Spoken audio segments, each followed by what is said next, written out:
My congratulations first to the organisers, and particularly to Mrs. Gherghina and Mrs. Ratiu upon their publication. All success with that. Would it be fair, we've heard a lot about sharing the risk this afternoon, would it be a fair criticism of the law to say that it doesn't really recognise the different interests on the private side? One could give the example of a pure toll arrangement on a bridge or a road. It takes 2 years to build the bridge or the road, at the end of which time the mayor or the minister cuts the tape to open it. The public sector is happy. The constructor for the road or bridge has been paid. They're happy. But the financing parties are on the hook for the next 25 years or so. Is this really recognized by the law, in your opinion? Neil, financing parties will make sure that their contract will be perfect. So the law doesn't have to deal with the interests of the financiers because they will deal with this for themselves.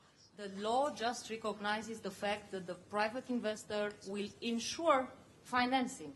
And this suffices for everybody.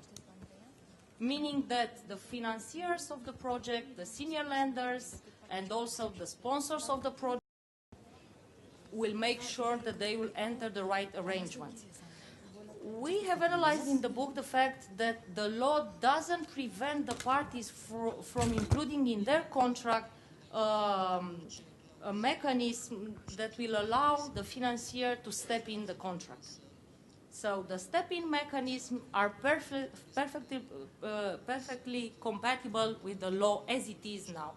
That's why I was saying that all basic mechanisms that protects the interests of all parties involved are compatible with this law. They don't have to be necessarily included in the law as it is. At least this is our approach. And in general, what we can observe in practice is that the financial advisor always is good enough to make such a mechanism that the bank will not lose. The question is, who will pay if the mechanism wasn't drawn well enough? Is the public sector? Usually it is the public sector. Always.